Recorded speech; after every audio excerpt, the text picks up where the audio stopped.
Welcome to the intersection of technology, cybersecurity, and society. Welcome to ITSP Magazine Podcast Radio. You're about to listen to an episode of Through the TechVine. So be quiet, pay attention, and get inspired. There is one truth that is not told enough. Technology is not magic, but it can be magical. Technology is human. It is part of who we are, our evolution, our future. Will it be a dystopian or utopian one? Well, that is up to us and nobody else. Knowledge is power, now more than ever. Blue Lava is the first business platform for CISOs to manage their security program. Blue Lava guides security leaders to effectively measure, optimize, and communicate their security program with confidence and ease in one platform. Learn more at bluelava.net.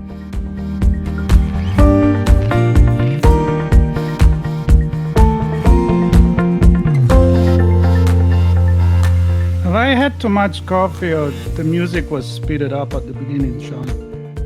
You know, you're just now catching that? Yeah. My masterful video editing skills. You did it on purpose? I had some really fun moments of speeding up and slowing down things. Oh. I left that in there for you. So this has been going on for how many? My flawed. This has been going on for a few episodes now, and I just realized it. Yeah, pretty much. Wow. Yeah, Good it's morning. even more noticeable than the outro. Everybody's gonna be listening now for the outro. Well, now that you know it's there, he's gonna have to change it again so that next week is even crazier. He's gonna keep you on your toes. I have other edits to make as well, so maybe I'll screw it around with it even more. You never know. You never know what is gonna happen Technology here. But got the better of me. Technology. That's a problem. It was a dystopian edit there. It was a utopian edit because it made it a little. You made it your own, right? You did a little creativity. He plays this little trick. It's become like the ghost in the machine. We don't know what he does. It's very unexpected, but he keeps things fun and he keeps us on our toes. And today I'm going to force him to introduce the guest. He always says no. You remember, Diana? I don't know what's up with him, but He's hard that way. He's a rebel. Yeah, he does not cooperative sometimes. No. Anarchy all around. I like it. Who's this voice? Did you guys invite someone? I didn't. Somebody showed up. Let us know. Come on, Sean. All right, you know what? I'm going to do it this time. Yes. Right. I'm honored and thrilled to not introduce the guest. No, I'm thrilled. Keenan Skelly, host of the National Blast, and superstar, rock star, blow shit up, all around amazing person, Keenan. Thank you. Thank you for that. I'm excited to be here. This is going to be so much fun because I've heard there are no rules on the show. No rules. You know, I like rules. I hate rules. They're made to be broken. So That's a really good point. You need to know the rules in order to break them. That's right. Or, anarchy. Woohoo! Anarchy is the best thing ever. I don't know how it got such a bad rap. I know. Ask Sex Sex Pistols. Exactly. Good. You just read my brain. They liked anarchy, though. They wanted it for the UK. Exactly. They loved it. So see what they think about it. And that was a good time, right? Punk. Not so much for Sid and Nancy themselves, but no. But thanks for breaking the good news. I thought it was still alive. I hate to break it to you. But. Do you need a minute? Okay. Who remembers from years, just like about 5 years ago, one of the luxury car brands was introducing a new car and they wanted to use My Way. And someone said to me that they didn't want to pay the price for the Frank Sinatra version. So they used the Sid Vicious version of My Way. And if you've ever heard it, parts that they cut out later were very 4-letter, really super offensive. I couldn't believe that they added that stuff out, but still, I was like, that's kind of a bold move. How did that go from a branding perspective? Who was the car maker anyway? I didn't know that. I You don't remember? I don't remember. I'm thinking it might have been I don't remember who it was. I do remember that it was a Christmas time. So it was like it ran all the time, December, January. And every time I could hear the rest of the song in my head. But I think then they gave up. I think that it went through the holiday season and then they gave up. Great. Yeah, I feel like the holidays is also the worst time to try something like that, right? Everybody's doing these warm, like the Lexus commercials crack me up. That they're just, everybody's enjoying nice hot chocolate inside and the snow is perfect. And hey, honey, I bought you a Lexus. Really? With a Really? Red ribbon on it. It was the 2015 Acura TLX. I was about to announce it. I found it too. Not the TR1. Yeah. Punk music being used in luxury car commercial. Yeah. How did that go? Okay. But yeah, to Keenan's point, there's actually this funny SNL thing where Beck Bennett is this guy who's like lost his job and there's no money, but he does the giant red bow car, and his wife gets out there and sees it and is like, "What are you doing? You didn't even ask me." I saw that one. That was a really good It sounds one. like a Timberlake skit. Oh, we can't go there on this show. I almost just said it out loud and sang it. We're trying to make it kid friendly, although I'm sure they watch Saturday Night Live. So that was a song that honestly was all over the place. It was really funny. It was really fun. It's everlasting. I like how it's made it through many, many years, many Christmases, many holidays. Yes. And it still just stands out. It's a tradition. It's become a tradition. Like It's a classic. It's a classic. All right. Well, talking about classic, the show today, we have a guest. I'm excited when we have a guest. Destined to be a classic, Marco. It is destined to be a classic. I like when we have guests because we bring a different perspective. And I think Sean and Diana and myself, we've already done 23, and I apologize on all over the web. I put 22. I think I skipped. I forgot one. Harking back to one of the first episodes where I asked you if you're going to keep track of this properly. Exactly. And I obviously I didn't. I was too excited about having a guest and not be the only kid. Your counting skills are right up there with my video editing skills. This is why Sean tortures you. This is why Sean tortures you with the music. This is why. That's right. I know. Well, this is going to be a little bit about music. I don't know. The people that cannot see these because they're listening to the podcast, as we are recording live on social media, we have nicknames here kind of to tease the news that we're bringing. And mine is Regency T-R1, which it has to do with music. For those of you that don't know what it is, you'll figure it out. Sean, I don't know, man. Trocoid. It sounds like some new drug. Music to my ears. Music to my ears, man. All right. Trocoid. Well, I'm curious to know what this is. And then we have Glia. With Diana, and Keenan is going to talk about herself. Keenan Skelly's bringing in news about Keenan Skelly. Keenan's very new tech. Yeah. As she should, because she is the news. She is the news right now. She's the guest. Exactly. Keenan, what's going on? Tell us a little bit about yourself, just to introduce to the Through the TechVine audience. What you up to? So, hey, everybody. I'm the crazy one that always gets edited on ITSP. Keenan Redacted Skelly, yes. Redacted. I'm going to make that my middle name. Thank you. Well, no, wait a second. See, what are you doing that's getting a redacted? Is there anything off limits at ITSP? Well, I tend to challenge on my podcast, The National Blast. I tend to challenge governments and big companies and ideas and really institutional things. So sometimes it can get a little bit hectic, and sometimes there can be, a lot of feelings. We all have feelings about government and legislation and cyber. Yeah. So but it's a blast. It's the National Blast. It is a blast. No, you So much have a to blast that Apple loves it. They love it. Yay! And beyond that, I'm also the CEO of a company called Shadowbite. We do threat intelligence. I have a crazy life, though. I started my life out as a bomb technician in the United States Army. Great job. You get to blow stuff up and hang out with the president, and they're totally cool with that. So, I mean, hey. Nice. Wow. I was From there, the name of the show, right? Yes. Kinda. Yeah. Yes. All right. It's all coming together. All of my companies, everything that I've ever, kind of worked on that's my own project has some element of explosives in it. And I love that because it rings very true to, my entire life, really.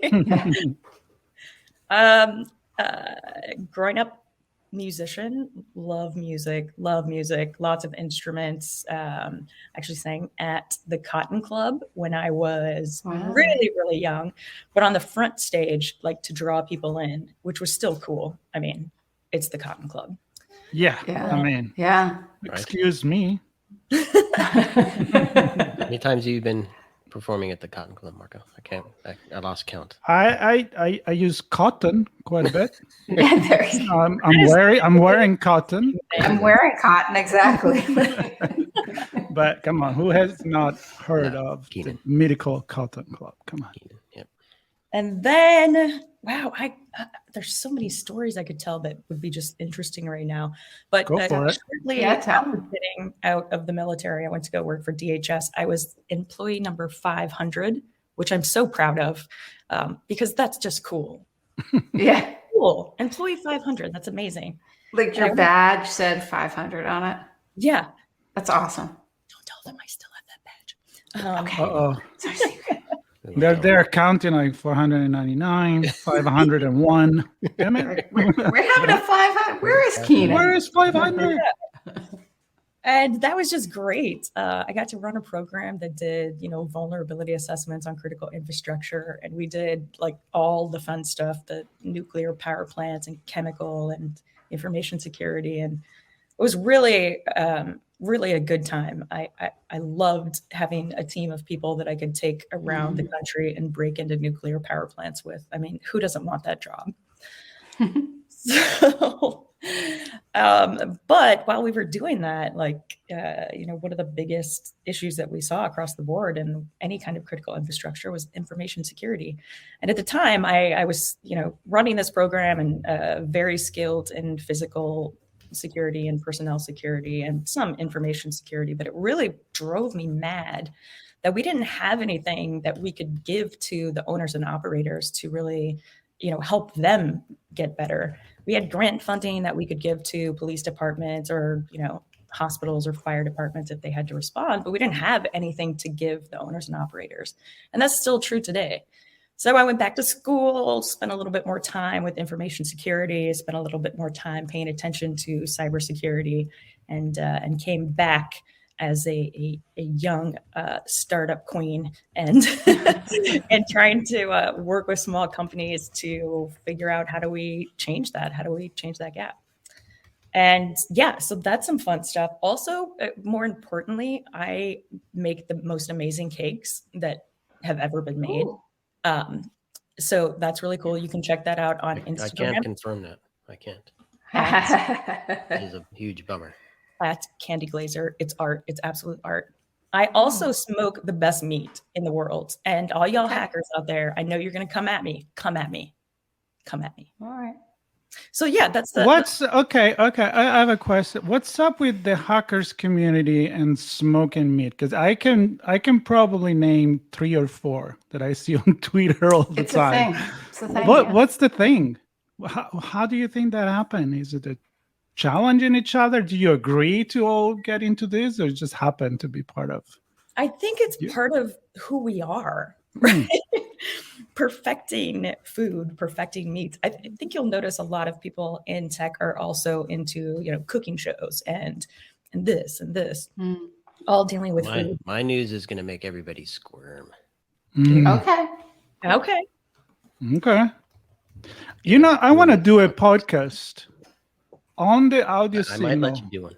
Yeah, on the audio signal, because you need to know, and I'm taking this stage a moment to say that audio signals is breaking from ITSP magazine and it become this creative venture that Sean and I are going to talk about whatever come in our head, whatever is interesting us, even if it's not technology or society or cybersecurity. So, we may end up talking about food because Sean loves food and travel and all of this. So I'm thinking, Keenan, maybe we invite those 3 or 4 of you or even more that want to talk about smoking meat or chef cooking and stuff. That'd be kind of fun. Absolutely. I'm making a mental note for that. Yep. For I've sure. got in my head at least 10 people that I know of. Oh my God, we can have a smoke off. Ooh. Oh, there you go. Cool. Ooh, Well, when the time comes that we can hang out safely together, maybe we should just do that. Like literally the challenge. Moscone West. Moscone. That's it. No, that we're getting sponsored by RSA conference. you're right on it. Yeah, I think that's it. February in RSA. There's going to be a smoke off led by Keenan. I love it. Oh my gosh. Right in the park in the back of Moscone, I'm sure. No, in the lobby. Oh, in the lobby. Okay. Yeah, sure. And then we can give all Spill the it up. amazing smoked food to the guests who are starving and can never actually get where there's food. So they can do a drive-by and get like ribs, tri-tip, Oh, God. you know. Okay. We're scaring everybody right now at the Moscone. Sorry. No, maybe we're not going to do it. Or maybe we will. Who knows? We're We'll going to see. get our credentials revoked. We'll see. Redacted. No more press pass for us. ITSP smoke off. You gotta come on. How could you not now? It's gonna be a blast, right, Keenan? It's gonna be a blast. All right. Well, great stories, and I think you could talk about a lot of this adventure that you had. But the show is about tech news, and either you have one or not. I'm sure that you will have your opinion on the one that we brought up. So as usual, as per tradition, Diana, you go. Okay. So this is going to be sort of a new discovery that will lead hopefully to better technology, but the tech hasn't been developed yet. But the discovery, so we're sort of on the beginning edge of what's going on with the tech. And it goes to pain. So have you ever like woken up with like a crick in your neck or an ache in your back or something like that? Oh yeah. Yeah, I'm old, Right? so yeah. Yeah, or if you sleep with dogs and cats, right? It may well be that like you wake up sandwiched in And your between. spine is shaped like a dog or a cat. That too. Exactly. That too. Yeah. So that's like just sort of brief pain, and as we get up and go through the day, it wears off. But people who have chronic pain, it doesn't go away. You know, it goes on ad infinitum. And there are some folks, if you remember John Sarno's book way back in the 90s about back pain, he contends that 100% of it is repressed emotion and anger or sorrow. You can't really measure pain. So if you're in chronic pain, you go to your doctor, there's a really good chance that the doctor says that maybe it's all in your head or you're imagining it. And when you try and address the pain, there's really no way to measure if it's getting, better or not, right? It's all qualitative. And again, some people think that maybe it's just people are making it up or they're exacerbating, they're talking it up. And doctors are sometimes making it worse in some ways for people because they don't take it as seriously as they could. So this discovery is about how pain actually gets transmitted. And it's these nervous system cells called glia. And glia were first discovered way, way back in the 1800s, but scientists just thought that they were glue because the word actually is derived from the Greek word for glue. And they thought that the glia just glued the neurons together and made sure our neurons were connected. And that was it. And then they found out that they were doing some different things. But recently, the glia has been discovered to actually be our pain, like in charge of like the model view controller for our pain. So they're directing the pain. So when your dog is pushing you funny at night or your cat is, the glia tells you you're in pain to wake you up so that you can go, hey, I need to readjust both of us so we can both be comfortable instead of me having this terrible crick in my back. But when it's related to chronic pain, what happens is the glia just get into basically this like loop, and it just goes on and on and on. Even when there's not actual pain occurring, the glia keeps sending this signal again and again and again. And what causes the dysfunction, we don't know yet. It can be triggered by an injury, but sometimes it may just be something inflammatory. It's not entirely clear what's causing it. But the big thing here is that now we do know that it is the glia, and that it's the glia dysfunctioning. So it's not in somebody's head. It's not just a repressed memory, or like, oh, I hated this person when I was in second grade, and that's why my back hurts now. It's actually these nervous system cells that have gone into hyperdrive. So no tech has been discovered yet, but I was actually really excited to read that because I know I have no friends that have chronic pain and suffer with it and have a real hard time getting people to take them seriously. So I was really excited to know that at least we've identified that it's physical and it's the cells firing again and again. Now we have to figure out how we can maybe quiet them, which is apparently not going to be easy because glia and neurons are so interconnected that if we target the glia, if we just say, shut up glia, because you're signaling too much with the pain, then the neurons aren't working properly. So it's going to take some pretty clever tech, but at least we've got a step forward. And that's my news. That's a good news. That's really cool. As somebody who has, like 4 titanium vertebrae, that sounds magical, and I'd like to know more. I was going to ask you if smoked meat would help the glia perform better. Well, obviously, yes, it helps everybody perform.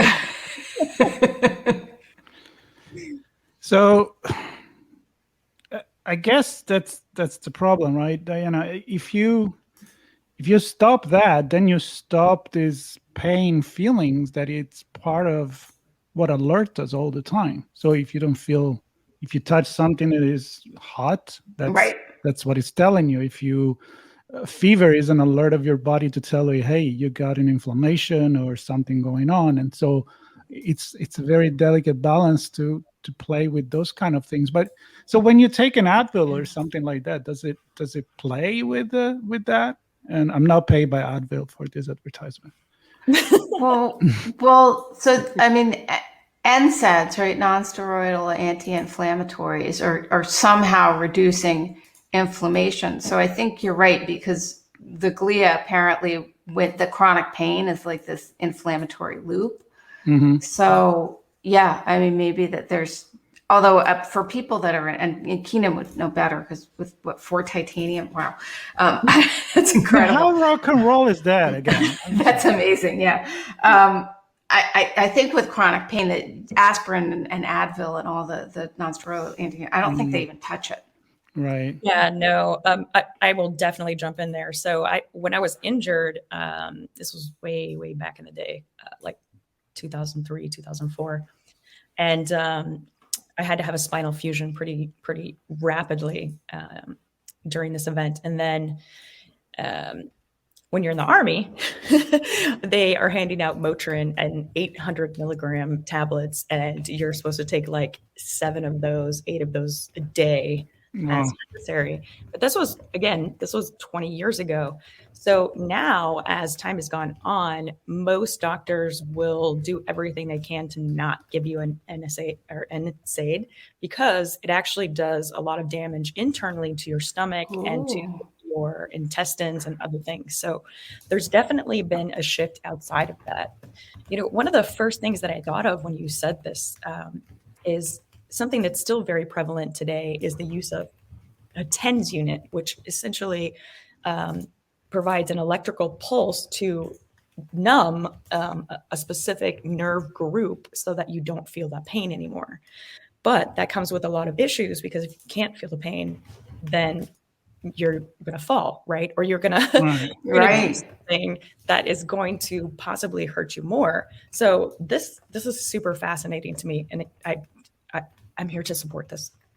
Yeah. All right. So you're the perfect guest in many, many ways, because you understand what this advance could do for people who suffer. Absolutely. And, just it's Veterans Day, so I'm going to throw out a Veterans Day thing. Most of my veteran friends have chronic pain, from a variety of things. And it is what it is. And the point that you made about, oftentimes doctors don't necessarily believe it. And it's really difficult to get a physician to take an X-ray or to do an MRI. I mean, they'll put you through months and months of physical therapy first, and. So this concept is really fascinating, and I think could definitely kind of change that paradigm and how veterans and how everybody is kind of dealing with chronic pain. Yeah. Yeah, I hung on the measurement or lack thereof thing that you mentioned, Anna. It's impossible to measure pain. Yeah. And I was thinking about like a house or something where there might be a small leak of water running down a wall, maybe it crosses a floorboard over to another wall, and that wall gets moldy. You smell the mold, you don't see the mold. There's a leak. Yeah. How do you measure that and then trace it back? And so thinking about the nerves now, how do you measure where the pain is?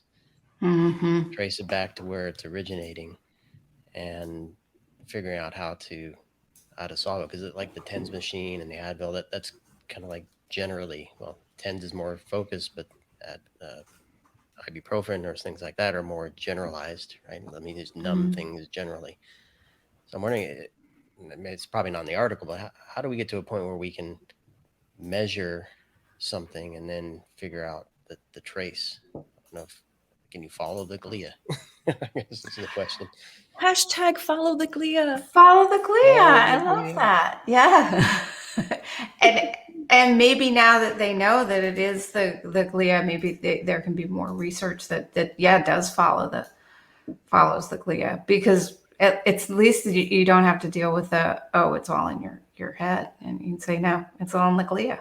Well, remember a couple of episodes ago, we spoke about how you can now cure very heavy depression with electric impulse, like with but if you remember, one of the big issues was the mapping of the nerves in the brain, where you can actually see what fires up and what doesn't fire. Yeah. And of course, I'm not using medical terminology here with fire, but to really see where you want to apply the solution. So the electric shock, which, if you think how they try to cure a lot of things back in the days, they were like literally electrocuting people, and now you're trying to be very specific about where you're applying this, and you can be successful in that. So the mapping of this could be the next step of really try to understand the complexity of the brain and where these nerves pain fire, so that you can pretty much stop it without stopping everything else. But is it ever going to be possible? We're so complex machine that I don't know. We'll see. I've been talking about this for a couple of years, and I'm really disappointed that it hasn't come to fruition yet. But I really want nanobots. I want nanobots in the next year or 2 years that can go into my spine and replace my next 2 vertebrae without 4-inch house screws. Somebody work on that, please. I need the nanobots. So when I led the security risk strategies management team at Burton, we hired Pete Lindstrom, who's one of my favorite analysts. He's over at IDC now, and he kept asking me we actually had on as his bio because he wanted to cover nanotechnology, but that was it. He would just go on and on about all these really cool medical, and I'm like, that's great, Pete, but I don't think anyone's doing it yet. No, it's depressing. But yeah, Pete. Standards built up in my head from Star Trek, and we are just not making it. The physicians don't want to lose their jobs to the nanobots. Yeah, I just don't think we got the nanobots yet. We haven't got there yet. It's coming. I hope so. Let's see, there'd be some cool tech when we've got the little, you just send them in. Or like, think about it. They could do heart surgery, like clear all the blockages in your arteries. Just go in, like clean it up. Get on out. Complicated brain surgery, right? Like, yeah. I mean, it could change the world. And I think it will. In a good way or a bad way? That's my project for next week. I'm going to work on that. Okay. Keenan's going to solve it. Yeah. We can get very philosophical on this. Like when you accept immortality or look for immortality, or you accept your mortality, and technically you could replace eventually all the parts of the body that are getting old and the cells and all of that, and we can probably live forever. And then you're going to have to cut somebody's head to kill it.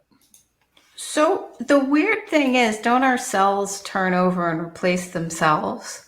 Like that confuses me. And I guess it's something with like the telomeres, and they start giving bad data to the next cells. But it's very strange, right? Because I think we're brand new every couple of years, and yet we age. Well, I think it's because we're not able to fully replenish anymore. Or maybe the cell are just like, enough with this shit. I've been replicating enough. I'm over it. Yeah, I'm done.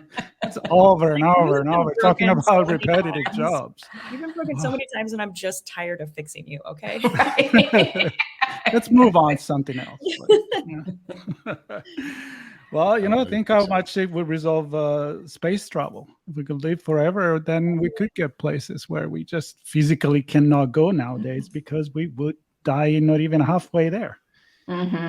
Interesting stuff. Cool. Sean, what you got? Trochoid? Trochoid. Trochoid. Maybe it's trochoid. Could be. I can't tell. Oh, good point. Trochad. Or Diocrot. Crot. If you spell it wrong backward. I didn't look up how to pronounce it, but I'm resolve the mystery. I'm saying it's trochoid, so run with it. So, music to my ears. What's music to my ears, Marco? Your teeth. Yes, food. Breaking food and then swallowing it. Eating and drinking food. Yes.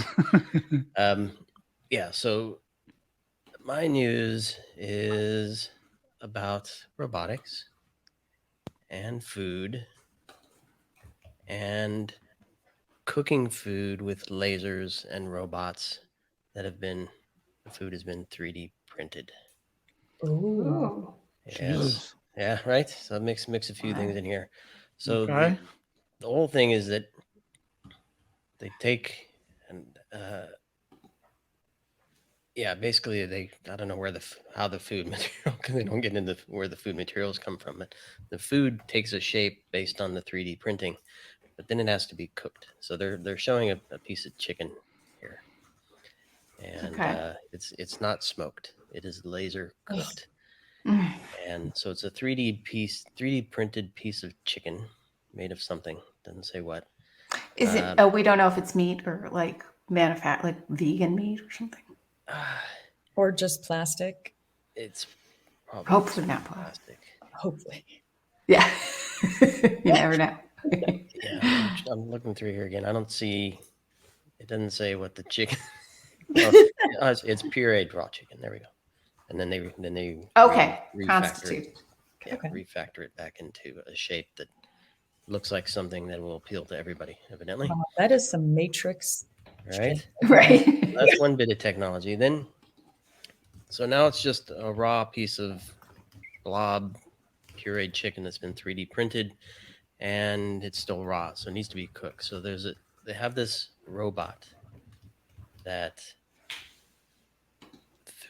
basically lasers this blob of pureed chicken using trochoidal spiral patterns, which everybody remember, I can't remember the name of the game now, the kaleidoscope game, where you kind of run the ring around and it starts to create an image that looks like a flower, a little Yeah. Oh yeah. Like a spirograph. Yes, spirograph. There we go. That's what I want. So, and so it basically runs over meat with these lasers using embedded thermistor to measure the internal temperature of different You're breaking up. Uh-oh. Is it bad? Yeah. I think maybe your other microphone took over. Ooh, let's see. Double check. Ooh. The evil microphone battles. Like, The bottle of the Bluetooth. no, I'm on. Sure, no, I'm not. Now on you're good, that Bluetooth thing. but for a moment better. you were kind of Interesting. Yeah. All right, The gremlins have left. the gremlins are left.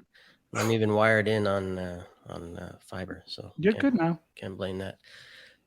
So anyway, this robot lasers this piece of quote unquote chicken and measures the temperature, puts a nice little score mark of making it look like it was cooked in certain spots and not in others.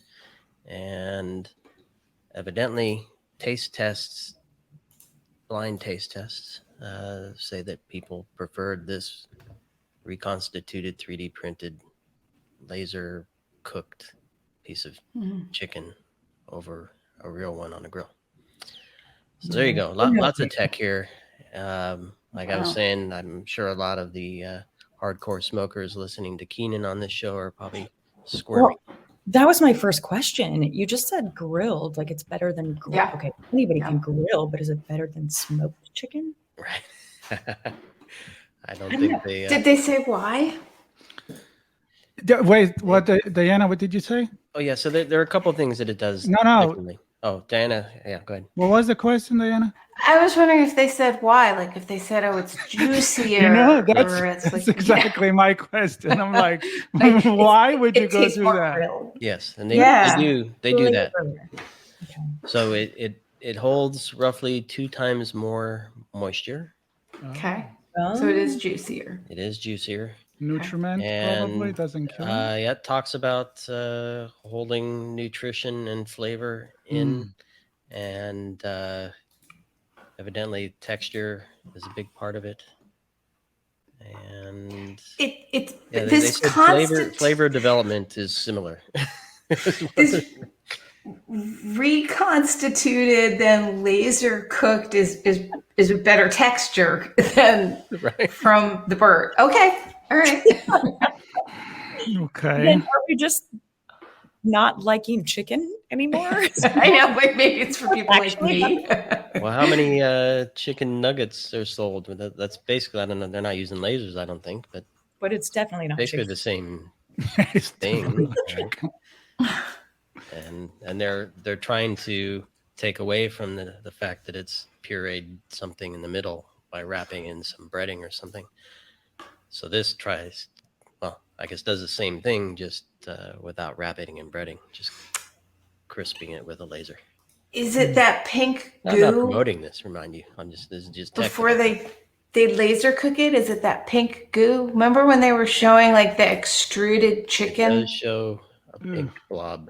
Yes. Again, all I can think of now is the Matrix. We're recycling some stuff to create new. I don't know. Yeah, kind of like put me back in the Matrix where Yeah, I can I wanna taste go the back in. steak. I can taste this. Exactly. Yep. This always brings me back to anytime we talk about the future, I always have this thought of we create these realities for ourselves that are quote unquote better for some reason. And then we're going to leave the original traditional stuff behind, and Marco, I've said this a million times, we're going to want the real old tradition that is going to become so hard to get that we're going to pay 10 times as much for something that. Well, aren't we already doing that? I mean, it makes me laugh sometimes when I think of like, oh, you wanted the good old food, the good old style. That's going to cost you more. It's organic. It's raised in the farm, as it should. Thank you very much. You know, we have to ruin it. I was going to go with the F word. To ruin it, and then we have to reinvent somehow a way to make it good again.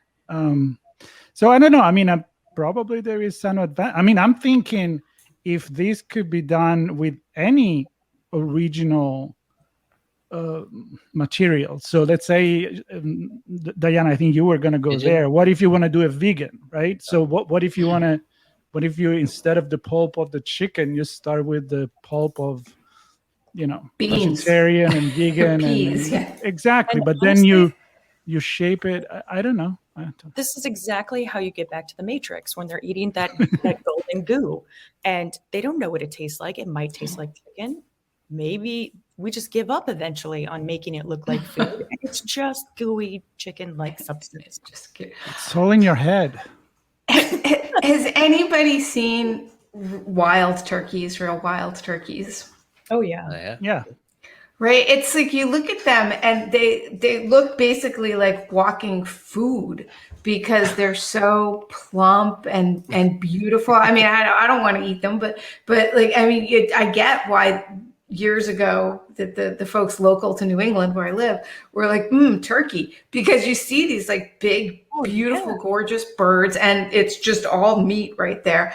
And then you compare that to the white domesticated, you know, the like sort of like they don't have, because the wild turkeys have this beautiful, rich, shiny feathers and beautiful colors and kind of iridescent, right?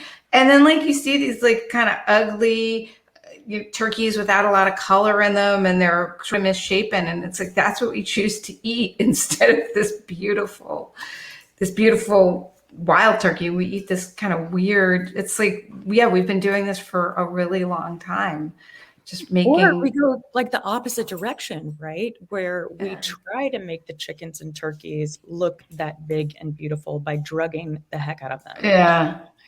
Water. It's like, I feel like it's like extremist on both sides, right? Like, well, let's just cut it out entirely, or let's just change this animal from what it actually is into something that feels like it should be. Franken version. Yeah, it's true. Because I think like a lot of domesticated chickens, they can't really walk upright because they've been bred for because most people like to eat the breast meat. So they've been bred for the breast, and they just can't even. That's right. Humans we do a lot of weird experiments on animals. Yeah, and the big question is, why do we do it? Right? I mean, it's just because we can, or because we're trying to make things better for us? Because I question that most of the time. It's all driven by the economy, and that's why you put chicken in the farms that are industrial farm instead of raising them the way you're supposed to. So big question. At the same time, you need to feed a growing population, and that's the never-ending story. So and this one doesn't mention the reason behind. I don't think I saw anything that said this is why we did it. The only thing it says precisely cooks. So the only benefit of this I could see is nobody's going to undercook their chicken this way. Ooh, addition. I like that. Yeah. All right.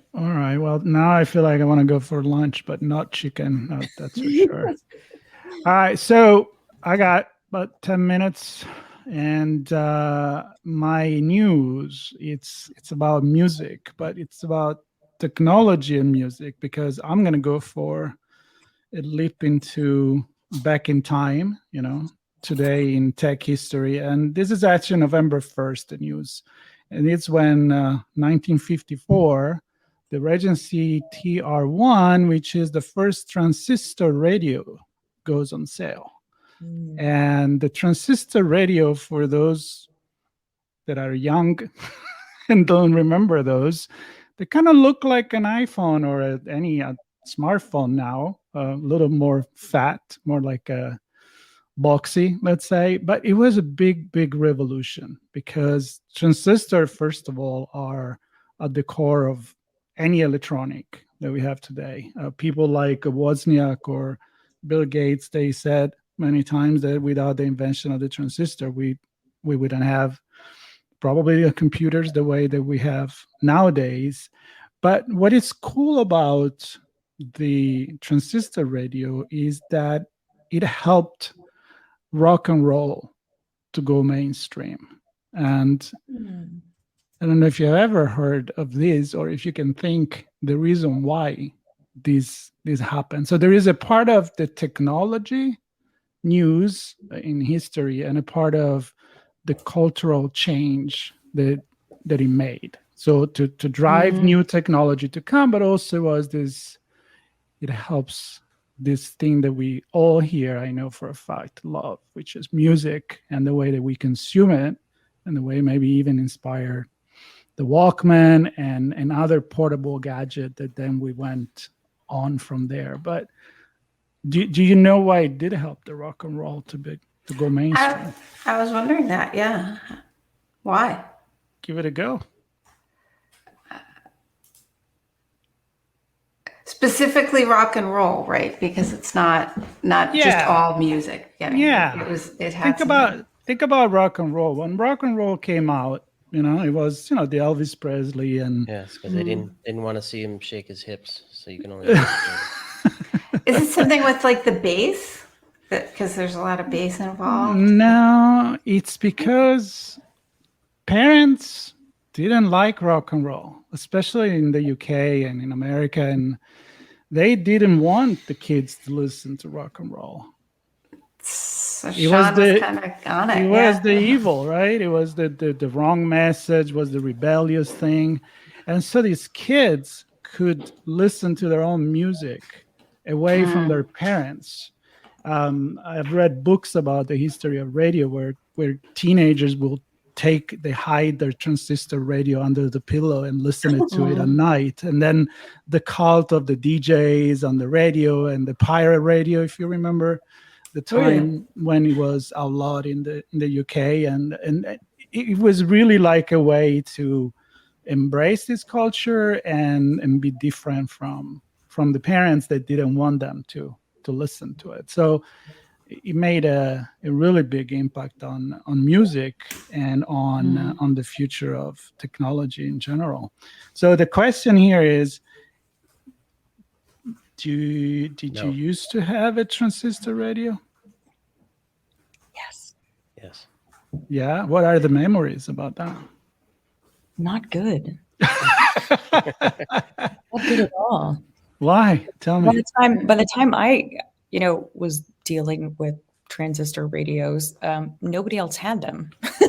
So it's not really that useful anymore. But I appreciate that, my parents and my family kept pretty much everything from forever. So I got to experience a lot of different technologies. But again, nobody my age had them.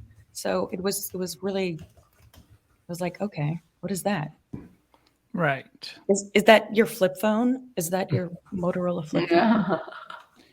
But that's funny. I love that you brought this up because, obviously I wasn't born in 1954 when this came out, but when I look at the history of this and I put myself into the culture of the time, I can see like this was the coolest thing you could have as a kid, as it was the Walkman back in the 80s, as it became, the cell phone in the 90s. And I don't know what could be the equivalent now. I guess I'm going to go with 3D virtual metaverse goggle.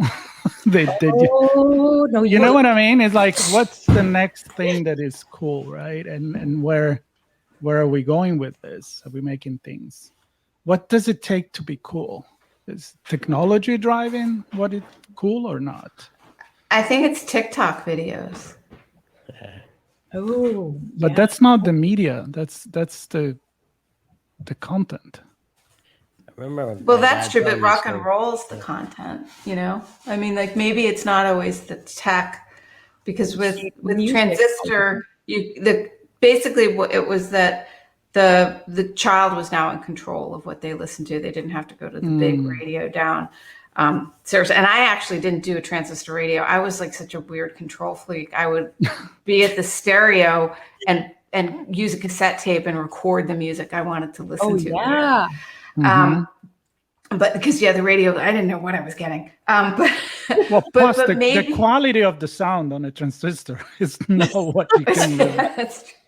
But I wonder, because we do have, I've thought about that. If when I was younger, if I had the ability to stream whatever I wanted, and using Wi-Fi, I mean, it just seems so much control of now you get to pick the content, because that's really what the transistor was. It was the children got to pick the content. They wanted the rock and roll. So maybe now they're picking the content and they want TikTok videos. I know, what I think is the equivalent, Diana? The fact that you could bring with you this, and you were independent in deciding what you wanted to hear, and you had this electronic to bring with you. So the equivalent for TikTok is probably to have a camera in your phone that you can carry with you, and you can control anytime that you want. A camera and a microphone, and create content anytime that you want. Because we went from consuming content to become creator of content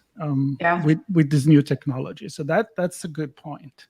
Good point. I do really think, though, that music has been a huge part of that. I mean, if you go to the next level of technology, let's say out of the 90s, and start talking about the iPod, I mean, can you imagine having to take a big, CD player or cassette player with you wherever you go? You have suddenly this tiny little box that has all of your music on it, and you can listen to it anywhere. And then combining that with the stuff you guys are talking about creating content, I think music often leads people towards technology in various ways. And very often in history, if you talk about, why the megaphone was made or why the record player was made, these are really interesting technologies that were totally pushed by music, but absorbed for other things, for other types of creativity, right? Music and pornography driving technology. Well, speaking of driving and music, I remember a story just quickly. My father telling me he used to put his record player in the back. I think it was an Impala he had, and the back of the Impala would be his record player. That was his means to entertain himself and the guests in his car with music. That is the most OG. That's awesome. Right? It's amazing. That's pretty cool. But this could be an example of what kind of what you said, like how different generation, they get inspired by what they have, and then they use it the way they want. Because the people that invented, and of course as well, Bell Lab, right? They invented everything. So they invented the transistor, and they invented the tube before that, and all of that. But anyway, so the story that I found is Roger McGuinn, which was the leader of the Byrds. He gives this interview back in the days where he said that really the transistor radio was a gift given to him when he was 13, and he heard Elvis on the radio, and he was a game changer. And then his next birthday, he got a guitar, and to put the two things together, he was inspired to do music. And so, in a way, to be in control of this technology can inspire people. Not everybody's going to be the front man of the Byrds, but I'm sure a lot of kids nowadays, they become great cinematographer because they can play around with their magnificent camera on the smartphone without having to spend $1 million on huge camera and know how to use it. And I mean, it's all there, it's like, I mean, Keenan, talk about music. Yeah, I was going to go a different direction, but the fact that we have blockbuster movie directors who literally shoot on their iPhone, I mean, that That's insane. When you think about the amount of equipment that is normally, required for that, it's unbelievable. And back to the music side, I remember when I was at the Cotton Club, they still had the old microphone that like Billy, not Billy Idol. Sorry, I just saw him in concert. Billy Crystal. Holiday. Billy Holiday. Close enough.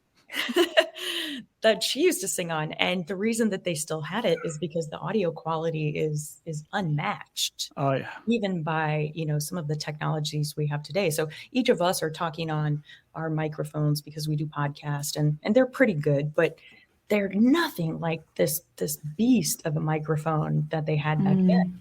So I think that we often see leaps when it comes to technology. And some of them are for the better, but some of them aren't. Sometimes the original concept or the original idea is the best one. And by trying to make it compact and easy and for everybody to use, we lose a lot of the value.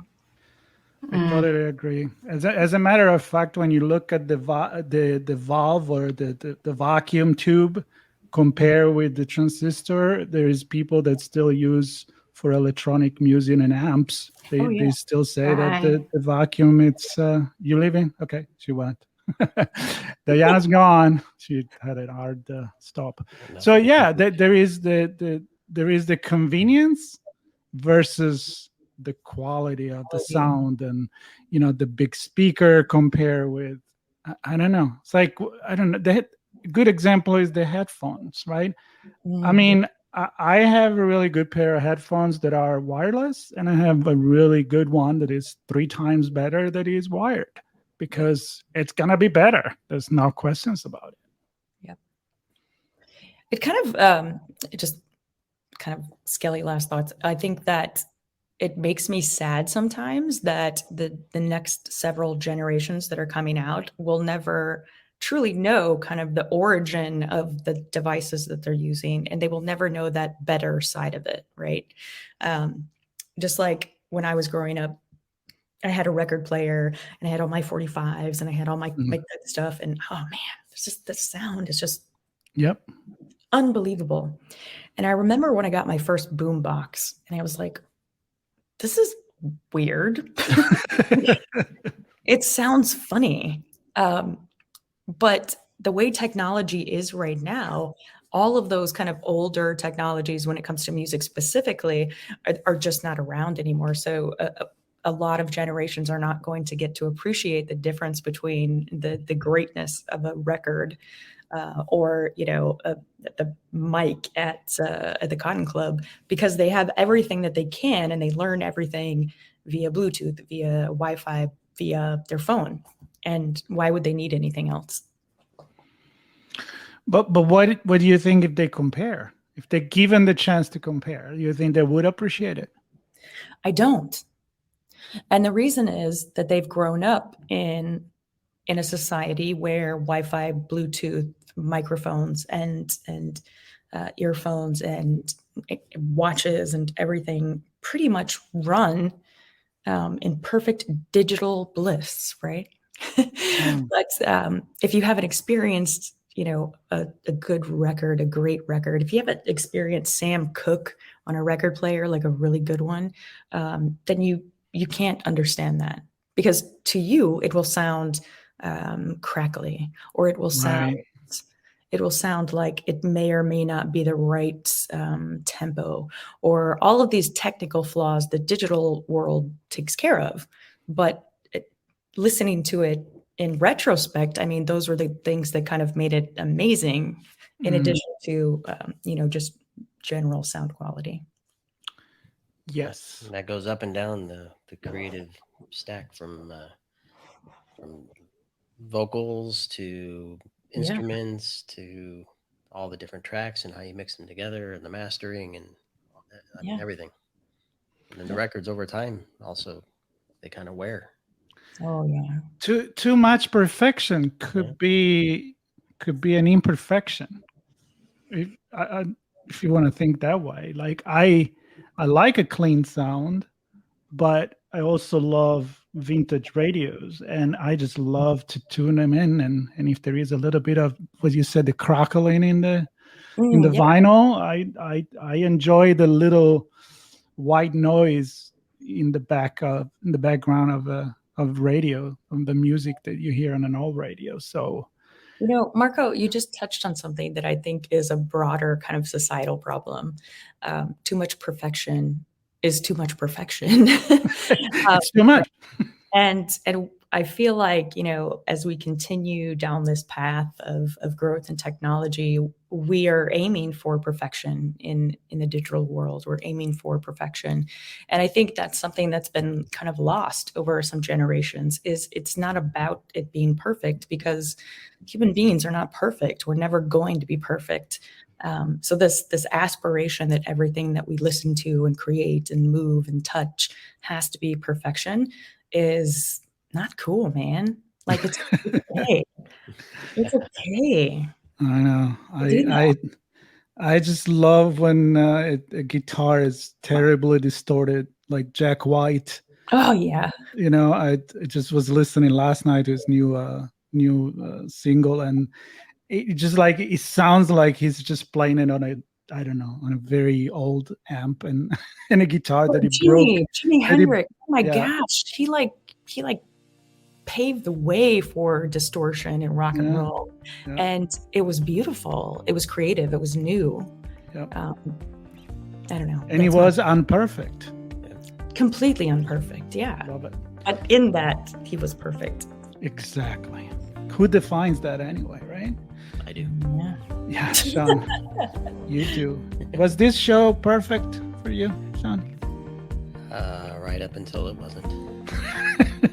I think the imperfection made it perfect. So yeah, the imperfection and then the comment of how imperfection creates perfection made it perfectly imperfect. And with that, I think we can play some music and say goodbye and invite everybody to join us on the next episode. That will be as per usual on Thursday, noon Pacific Standard Time. And wherever you are, you can listen to it at any time that you like on our podcast. And that's it. I say play the music, Sean. Yep. Peace out, everybody. Love it. Thanks, guys. Thank you, Keenan.